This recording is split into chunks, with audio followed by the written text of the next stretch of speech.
আসসালামু আলাইকুম প্রিয় বন্ধুরা, আশা করি সকলেই ভালো আছেন। আজকে একটি নতুন ভিডিও নিয়ে আসলাম আপনাদের সামনে। মূলত যারা পঞ্চম গণবিজ্ঞপ্তিতে আবেদন করেছেন এবং চূড়ান্তভাবে নিয়োগপ্রাপ্ত হয়েছেন, মূলত তাদেরই জন্য পঞ্চম গণবিজ্ঞপ্তি চূড়ান্ত সুপারিশে অপেক্ষা অনুমতির। বেসরকারি স্কুল, কলেজ ও মাদ্রাসায় শিক্ষক নিয়োগের পঞ্চম গণবিজ্ঞপ্তির অনলাইন পুলিশ ভেরিফিকেশন ফর্ম পূরণের সময় ইতিমধ্যে শেষ হয়েছে। শিক্ষক নিয়োগের বাকি প্রক্রিয়া শেষ করে প্রার্থীদের চলতি আগস্ট মাসের মধ্যে চূড়ান্ত সুপারিশ করা হতে পারে বলে জানিয়েছে বেসরকারি শিক্ষক নিবন্ধন ও প্রত্যয়ন কর্তৃপক্ষ এনটিআরসিএ।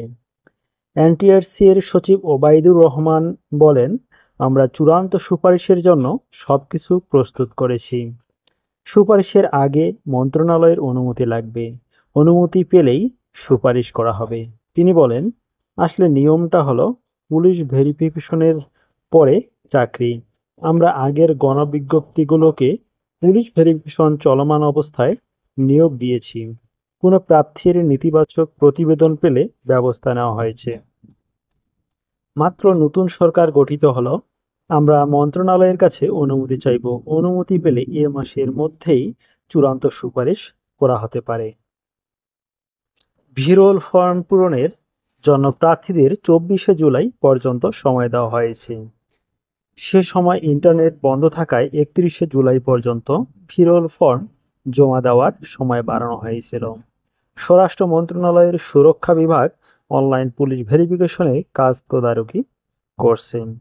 গত ১২ই জুন পঞ্চম গণবিজ্ঞপ্তিতে নিবন্ধনধারী প্রার্থীদের আবেদনের পরিপ্রেক্ষিতে প্রার্থীদের মেধাক্রম, পছন্দক্রম ও প্রতিষ্ঠানের চাহিদার ভিত্তিতে বেসরকারি শিক্ষা প্রতিষ্ঠানে এমপিও শূন্য পদে শিক্ষক নিয়োগ সুপারিশের ফল প্রকাশ করা হয়।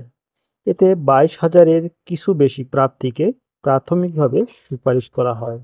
বেসরকারি শিক্ষা বেসরকারি স্কুল, কলেজ, মাদ্রাসায় শিক্ষক নিয়োগের লক্ষ্যে গত ৩১শে মার্চ পঞ্চম গণবিজ্ঞপ্তি প্রকাশ করেছিল এনটিআরসিএ। বিজ্ঞপ্তি অনুযায়ী শূন্য পদে ৯৬,৭৩৬টি, কিন্তু বিজ্ঞপ্তির চেয়ে ৩ গুণ কম আবেদন পড়েছে।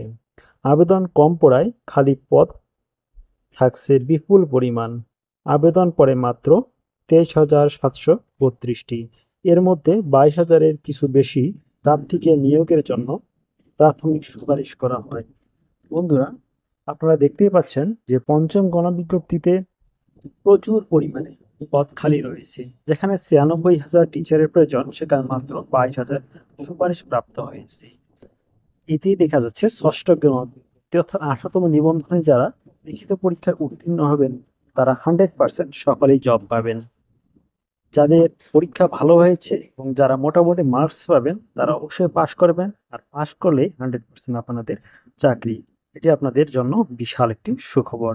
ষষ্ঠ গণবিজ্ঞপ্তিতে প্রায় ১ লক্ষ টিচার নিয়োগ দিবেন এনটিআরসি। শূন্যপদ থাকবে ১ লক্ষের মতো, ১ লাখ। বুঝতে পারতেছেন, যেখানে কিন্তু ১ লাখ তারা শিক্ষক কিন্তু খুঁজেও পাবে না। অর্থাৎ সেখানে সনদধারী বা পাস করবে ১৮তম নিবন্ধন থেকে খুবই কম। যেখানে আরও ষষ্ঠ, সপ্তম গণবিজ্ঞপ্তির জন্য কিন্তু প্রচুর পদ খালি থাকবে। ধন্যবাদ সকলকে, ভালো থাকবেন, সুস্থ থাকবেন। আসসালামু আলাইকুম রহমতুল্লাহ বারকাতু। আর অবশ্যই চ্যানেলটি সাবস্ক্রাইব করবেন।